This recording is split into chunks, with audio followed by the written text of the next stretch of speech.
Hello 7th standard students, आज हम हमारा एसएस का 5th चैप्टर देखेंगे। India agriculture, industry and transportation.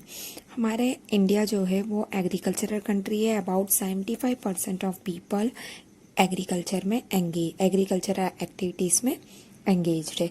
ये जो प्रॉस्पेरिटी हमारे कंट्री की वो इस पे बेस है, जो भी हमारे डेवलपमेंट है एग्रीकल्चर का उस पे बेस है। डिफरेंट टाइप्स ऑफ क्रॉप्स हमारे इंडिया में ग्रो होता है। जो भी क्रॉप्स है वो या तो फूड के लिए यूज़ होता है या तो फिर इंडस्ट्रीज में भी यूज़ होता है। एग्रीकल्चर जो है वो प्रोग्रेस हुआ, ज़्यादा ही कुछ प्रोग्रेस हुआ है अपने इंडिपेंडेंस के बाद। इंडिया अभी एक डेवलपिंग नेशन और इन इंडस्ट्रियल टेक्नोलॉजी में डेवलपिंग नेशन की लिस्ट में आता है। हम इस चैप्टर में हमारे इंडिया का एग्रीकल्चर, इंडस्ट्रीज और ट्रांसपोर्टेशन के बारे में देखेंगे। फर्स्ट हम देखेंगे agriculture in India. Agriculture normal और अनइरिगेटेड एग्रीकल्चर देखेंगे। जो एग्रीकल्चर डिपेंड होता है मानसून में उसे नॉर्मल और अनइरिगेटेड एग्रीकल्चर कहा जाता है, मतलब जो सिर्फ बारिश में डिपेंड होता है। वैसे क्रॉप्स कौन से जो है वो यहाँ पे नाम दिए गए। First one sorghum millet. Millet जो है वो एरिड रीजन में ग्रो होता है और सोरगुम मोस्टली स्टेट्स जैसे कि मध्य प्रदेश, महाराष्ट्र, राजस्थान, गुजरात, कर्नाटका, आंध्र प्रदेश एंड तमिलनाडु में सोरगुम ग्रो होता है। और मिलेट जो है वो राजस्थान, गुजरात, महाराष्ट्र, हरियाणा एंड उत्तर प्रदेश, और राजस्थान जो है वो लार्जेस्ट प्रोड्यूसर ऑफ बाजरा हमारे इंडिया में है। यहाँ इस मैप में दिया है कहाँ कहाँ एग्रीकल्चर इन इंडिया करके दिया है, कहाँ कौन से क्रॉप्स ज़्यादा डिमांड में प्रोडक्शन होता है। नेक्स्ट हम देखेंगे कॉर्न जो है वो ग्रेन के जैसे भी यूज़ होता है और फूडर, एनिमल फूडर के जैसे भी यूज़ होता है। ये मेनली कर्नाटका में ग्रोन होता है और उत्तर प्रदेश, बिहार, आंध्र प्रदेश, तेलंगाना एंड मध्य प्रदेश में ग्रोन होता है। Next groundnut. ग्राउंडनट को बहुत ही कम रेन की ज़रूरत होती है, तो गुजरात जो है वो लीडिंग प्रोड्यूसर ऑफ ग्राउंडनट है हमारे इंडिया में। और ये आंध्र प्रदेश, तमिलनाडु, महाराष्ट्र एंड मध्य प्रदेश में भी ग्रो होता है। 50% ऑफ एडिबल ऑयल जो भी है वो ग्राउंडनट से ही निकाला जाता है। नेक्स्ट सेकेंड टाइप हम देखेंगे ड्राई फार्मिंग। ड्राई फार्मिंग यानी मानसून सीजन में वाटर जो है वो कलेक्ट करके रख लेते हैं, जो भी लो लाइंग एरिया होता है वहाँ पे। और ड्राई फार्मिंग जो है वो ऐसे एरिया में ही प्रैक्टिस किए जाते हैं जहाँ पर मानसून के बाद बहुत ही लो पानी का लेवल रहता है वहाँ पे, तो वीट जो है वो ऐसे एरियाज में अच्छे से होते हैं। नेक्स्ट हम देखेंगे इरिगेशन फार्मिंग। इरिगेशन फार्मिंग यानी कि लैंड में फार्मिंग होती है जहाँ इरिगेशन जैसे कि वेल्स, लेक, कैनल्स एक्सेट्रा ये सब होते हैं। हमारे इंडिया में 30% ऑफ लैंड जो है वो इरिगेशन फार्मिंग कैरिड आउट होता है। फर्स्ट इसमें हम देखेंगे शुगर केन। इंडिया पूरे वर्ल्ड में लीडिंग लेवल में आता है शुगर केन के प्रोडक्शन में। हॉट और ह्यूमिड क्लाइमेट की ज़रूरत होती है शुगर केन के लिए। Sugar cane mainly Punjab, Gujarat, Uttar Pradesh, Andhra Pradesh, Maharashtra, Telangana, Haryana and Tamil Nadu states में ग्रो होता है। Next cotton. कॉटन जो है वो 6 to 8 मंथ होता है इसे रेडी होने में। जो भी स्काई है वो क्लियर होना चाहिए जब इसे हार्वेस्ट किया जाता है। मेनली ये स्टेट्स जैसे कि गुजरात, महाराष्ट्र, आंध्र प्रदेश, हरियाणा एंड पंजाब में ग्रो होता है। Next jute. जूट क्रॉप जो है वो 8 to 10 मंथ होता है इसे रेडी होने के लिए। फिर इसे हार्वेस्ट किया जाता है, इसके स्टेम को जूट फाइबर के, फिर उसे टाई अप किया जाता है टुगेदर और फिर उसे पानी में सोक किया जाता है ताकि वो सॉफ्ट हो जाए। उसके बाद इस फाइबर को स्ट्रिप्ड करके स्टॉक से निकाला जाता है, लंबे लंबे स्ट्रैंड्स।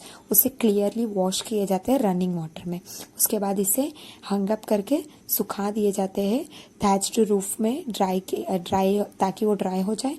और जूट हमारे इंडिया में वेस्ट बंगाल, आसाम एंड बिहार, उड़ीसा में पाए जाते हैं। Next paddy. Paddy important crop है हमारे इंडिया का, स्टेपल डाइट है मोस्ट ऑफ द इंडियंस का। ये ग्रो कहाँ होता है? वेस्ट बंगाल, बिहार, पंजाब, आसाम, मध्य प्रदेश, उड़ीसा, केरला, तमिलनाडु एंड गुजरात में। Next plantation. अब प्लांटेशन जो है वो कुछ क्रॉप्स जो गार्डन मेथड में उसे बहुत केयर करना पड़ता है, जैसे कि गार्डन को करते हुए उस मेथड को बोला जाता है प्लांटेशन।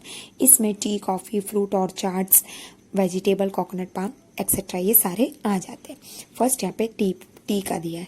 टी जो है वो कहाँ स्लोप्स ऑफ माउंटेन एरिया में पाए जाते हैं, जहाँ फॉरेस्ट जो है क्लियर होता है, वाटर लॉगिंग नहीं होना चाहिए, उनके रूट के पास पानी नहीं जमा होना चाहिए, टी प्लांट के पास, वो हार्मफुल होता है इस प्लांटेशन के लिए। इसके वजह से जो भी माउंटेन स्लोप्स में ये उगाए जाते हैं। आसाम जो है सबसे ज़्यादा टी प्रोड्यूस करता है, और Assam beside Assam tea is produced in West Bengal, Kerala, Karnataka and Tamil Nadu. Next irrigation. अब इरिगेशन जो है वो मानसून हमारे इंडिया में इरेगुलर होता है, हर स्टेट का मानसून अलग अलग सीज़न होता है, तो मोस्ट ऑफ द स्टेट जो है वो स्कैंटी रेनफॉल भी होता है, कुछ समय के लिए वहाँ पे रेनफॉल की कमी भी हो जाती है। तो इस सर्टेन रेनफॉल की वजह से कुछ जगह पे क्या होता है, कुछ पोर्शन ऑफ लैंड में एक क्रॉप ही हम ग्रो कर सकते। इसके वजह से क्या होता है, एग्रीकल्चरल प्रोडक्शन इंक्रीज हो जा रहा है इरिगेशन की नेसेसरी की वजह से। नेक्स्ट, अब हमने इरिगेशन एग्रीकल्चर का पूरा देखा। नेक्स्ट हम इंडस्ट्रीज़ के बारे में देखेंगे। इंडस्ट्रीज़ जो है वो थ्री टाइप्स में डिवाइड हुआ है on the basis of investment, जो भी इन्वेस्टमेंट हो रहा है, और number of employees of quantity of production के बेस में। तो first cottage industry. Cottage industry यानी कि पीपल जो है वो थिंग्स अपने घर में ही थोड़े कम बजट के इन्वेस्टमेंट से स्टार्ट करते हैं, जैसे कि इंसेंस स्टिक, पापड़, फर्नीचर, पिकल, अचार, ये सब में जो है वो कॉटेज इंडस्ट्री, मतलब लोग अपने घर पे ही बना के बिजनेस करते हैं। Next, small scale industry. Small scale industries क्या होता है, जिसमें फैक्ट्री होती है, कुछ मशीनरी होते हैं, कुछ वर्कर्स होते हैं, और इसमें भी इन्वेस्टमेंट होता है, थोड़ा ज़्यादा होता है कॉटेज इंडस्ट्री से, लेकिन ये स्मॉल स्केल इंडस्ट्रीज होते हैं, जैसे कि toys, TV, refrigerator, plastic items बनते हैं इसमें। Next, heavy industry. Heavy industry ऐसे इंडस्ट्री होते हैं जो बड़े बड़े फैक्ट्रीज होते हैं, बड़े बड़े मशीनरीज होते हैं, बहुत सारे वर्कर्स जॉब करते हैं यहाँ पे, और यहाँ पे हैवी इन्वेस्टमेंट भी लगता है, तो इसकी वजह से इसे हैवी इंडस्ट्री कहते हैं। जो इस टाइप ऑफ इंडस्ट्रीज में iron and steel, motor car, cement और ये सारे आ जाएंगे। सिया इस मैप में दिया इंडिया में कहाँ कहाँ कौन से इंडस्ट्रीज है। फिर इंडस्ट्रीज में फर्स्ट कॉटन क्लॉथ इंडस्ट्री। अब कॉटन क्लॉथ इंडस्ट्रीज के लिए, कॉटन क्लॉथ बनाने के लिए मेन तो कॉटन चाहिए, तो कल्टीवेशन ऑफ कॉटन कहाँ से आता है, हमें एग्रीकल्चर से ही मिल रहा है, कॉटन प्लांट में से ही हमें मिलेगा। तो जो भी कॉटन टेक्सटाइल इंडस्ट्रीज है वो हमारे इंडिया में अहमदाबाद, सूरत, मुंबई और कोयम्बतूर में है। Next, woollen industry. Woollen industry जो है वो एक पहले तो ये कॉटेज इंडस्ट्री जैसे ही, मतलब सिर्फ घर पे ही लोग बनाते थे ऐसे, फिर धीरे धीरे ये बड़ी इंडस्ट्रीज में डेवलप हो गया। ये मेन पंजाब में है, main centre Ludhiana, Maharashtra, Gujarat, Jamnagar, Ahmedabad and Haryana में है, डेवलप हुआ है। Next, sugar industry. शुगर के लिए मेन क्या चाहिए, शुगर केन चाहिए। शुगर केन जूस जो है वो हमें शुगर बनाने में बहुत ही हेल्पफुल, वही मेन है, वो नहीं रहेगा तो शुगर नहीं बनेगा। तो शुगर इंडस्ट्री मेनली डेवलप हुआ है Uttar Pradesh, Maharashtra, Gujarat, Andhra Pradesh, Karnataka and Tamil Nadu. Next, cement industry. अब सीमेंट इंडस्ट्री के लिए इसके लिए मिनरल्स चाहिए होते हैं, तो रिसेंट ईयर में हमारा सीमेंट इंडस्ट्री जो है डेवलप हुआ है हमारे इंडिया में। स्टेट्स जैसे कि गुजरात, मध्य प्रदेश, बिहार, आंध्र प्रदेश, कर्नाटका, तमिलनाडु, तेलंगाना, ये सारी जगह पे सीमेंट इंडस्ट्री डेवलप हुआ है। Next, paper industry. पेपर हम हमारे डेली लाइफ में यूज़ करते हैं, तो हमारे इंडिया में पेपर मिल जो है वो वेस्ट बंगाल, उत्तर प्रदेश, महाराष्ट्र, तमिलनाडु एंड गुजरात में है। पेपर जो है वो न्यूज़पेपर के लिए यूज़ होता है, वो कहाँ पे, नेपानगर और मध्य प्रदेश में होता है। और जो स्पेशल करेंसी नोट, पैसे का जो होता है, पैसे बनते हैं वो पेपर, वो मेनली होशंगाबाद और देवास में ही बनता है। Next, iron steel industry. Iron steel industry जो है वो छोटे नेल से लेके बड़ी बड़ी इंडस्ट्री होती है, स्पेयर पार्ट्स बनते हैं, तो ये सारे कहाँ बनते हैं, आयरन एंड स्टील इंडस्ट्रीज में बनते हैं। Next, jute industry. Jute cloth, jute bags, Ghani bags, ये सारे जो है जूट फाइबर से बनते हैं। बहुत से डिमांड होते जा रहे हैं आजकल जूट बैग्स के, गनी बैग्स के, और आजकल गनी बैग्स और जूट बैग्स का जो है वो डिमांड कम होते जा रहा है। इसके जगह पे क्या कर रहा है, आर्टिफिशियल फाइबर का डिमांड बढ़ रहा है, केमिकल से बने हुए हम जो भी है वो यूज़ करने लगे हैं। Next, petrochemical industry. अब पेट्रोकेमिकल इंडस्ट्री में मिनरल ऑयल जो है वो एक्सट्रैक्ट होता है हमारे अर्थ के इंटीरियर पार्ट से, तो बहुत सारे कंपोनेंट होते हैं मिनरल ऑयल में। डिफरेंट कंपोनेंट्स जो है वो सेपरेट होते हैं इससे प्यूरिफाई करके, जैसे कि प्यूरिफाई करते तब जाके हमें केरोसिन मिलता है। डीजल मिलता है, पेट्रोल मिलता है, तार कोल एक्सेट्रा। इस इंडस्ट्री के जो है वो डिपेंड किस पे होते हैं, मिनरल ऑयल पे होते हैं। जो भी रिफाइनरीज हमारे इंडिया में वडोदरा, जामनगर, मुंबई, विशाखापट्टनम, चेन्नई एक्सेट्रा, ये सारी जगह में मिनरल ऑयल के हैं। और फिर जो डाइंग और फार्मास्यूटिकल इंडस्ट्रीज है, ये भी एक पार्ट पेट्रोकेमिकल के ही पार्ट में आते हैं। तो बहुत से केमिकल यूज़ होते हैं, जैसे कि सोडा एस, पेट्रोकेमिकल, ये सारे प्रोड्यूस होते हैं जो डाइंग और फार्मास्यूटिकल इंडस्ट्रीज में होते हैं। तो आजकल केमिकल फर्टिलाइज़र जो है वो ज़्यादा यूज़ होने लगा एग्रीकल्चर में। तो केमिकल फर्टिलाइज़र के फैक्ट्रीज भी है जो कलोल, वडोदरा, सिंदरी, मुंबई, गोरखपुर, दुर्गापुर में सिचुएटेड है। नेक्स्ट हम देखेंगे ट्रांसपोर्टेशन इन इंडिया। हमारे इंडिया में ट्रांसपोर्टेशन कैसा है। रोड और ट्रांसपोर्टेशन जो है वो सिर्फ मैन जो है वो transport route from one place to another, but ऐसा नहीं है कि हमें एक जगह से दूसरी जगह सामान लेके जाने के लिए हो सकता है, लेकिन हम सब एक दूसरे से भले दूर रहते लेकिन कनेक्ट हो जाते ट्रांसपोर्टेशन के वजह से। तो ये इसके वजह से क्या है, हमारे नेशन में एक यूनिटी भी है। सो यहाँ पे हमारे इंडिया में रोडवे, एयरवे, रेलवे, वाटरवे भी देखने को मिलते हैं और कुछ जगह रोपवे भी देखने को मिलते हैं और पाइपलाइंस भी बहुत जगह यूज़ है जो ट्रांसपोर्ट ऑफ लिक्विड का काम करते हैं।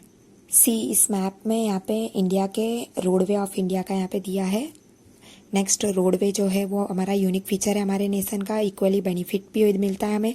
जो रोडवे है वो एक विलेज से विलेज को भी ज्वाइन करने का फैसिलिटी करता है। और रोड वेब ऑफ इंडिया जो है वो सबसे बड़ा है दुनिया में।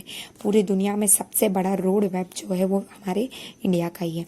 अब types of roadway, village road जो विलेज टू मेन सिटी को कनेक्ट करता है और तालुका और डिस्ट्रिक्ट मेन सिटी को भी कनेक्ट करता है। फिर डिस्ट्रिक्ट रोड जो डिस्ट्रिक्ट को कनेक्ट करता है टू मेजर रीजन है वो सिटी और तालुका से कनेक्ट करता है। नेक्स्ट स्टेट हाईवे जो है वो स्टेट कैपिटल से और डिस्ट्रिक्ट हेडक्वार्टर और इम्पोर्टेंट सिटीज से कनेक्ट करता है। National highway most important highway, ये एक स्टेट को दूसरे स्टेट से कनेक्ट करता है और main city, sports, administrative headquarter सारे इसको ये एक साथ कनेक्ट करता है। अप्रॉक्सीमेटली हमारे इंडिया में 50 नेशनल हाईवे है। नेक्स्ट रेलवे, इंडियन रेलवे बहुत ही इंपॉर्टेंट है मोड ऑफ ट्रांसपोर्टेशन। बहुत से पीपल ट्रैवल करते हैं सेम टाइम और गुड्स जो है वो बहुत ही हाई क्वांटिटी में ट्रांसपोर्ट होते हैं टुगेदर रेलवे में ही। और ट्रैवलिंग भी बहुत ही फास्टर हो जाता है। और इंस्टेड ऑफ कोल पहले कोयले से चलता था लेकिन अभी डीजल और इलेक्ट्रिक इंजन्स भी हो गए। फिर आजकल तो मेट्रो ट्रेन के भी फैसिलिटीज़ है हमारे इंडियन सिटीज़ में, जैसे कि दिल्ली, कोलकाता, चेन्नई एंड अहमदाबाद में। नेक्स्ट वाटरवे जो है वो हमारे इंडिया में इम्पॉर्टेंट है और इनएक्सपेंसिव मोड है ऑफ ट्रांसपोर्टेशन। हमारे इंडिया में गंगा, ब्रह्मपुत्र जो पैरेनियल रिवर है, तो वहाँ पे स्टीमर बोट हम यूज़ करते हैं ट्रांसपोर्ट करने के लिए। पैसेंजर्स को, गुड्स को भी ट्रांसपोर्ट होते हैं through out the year. International trade में भी ये बहुत ही हेल्पफुल होता है हमारे वाटरवेज में। नेक्स्ट एयरवे, प्रेजेंट टाइम में और हमें एयरवे जो है वो एक प्लेस से दूसरे प्लेस तक बहुत ही कम टाइम में जाने में बहुत मदद करता है।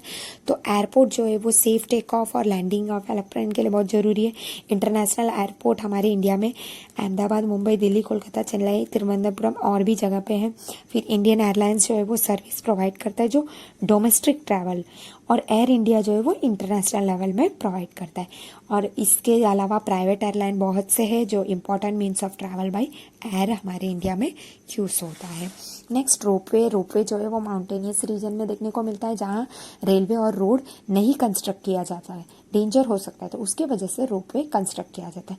रोपवे जो है वो हमारा राजगीर बिहार में है, पावागढ़ में भी है हमारा देखने को मिलेगा। ये राजगीर बिहार जो है वो हिमालयस का दिया गया। यहाँ पे पिक्चर भी दिया है रोपवे का। सो यहाँ हमारा चैप्टर कंप्लीट हुआ। Thank you.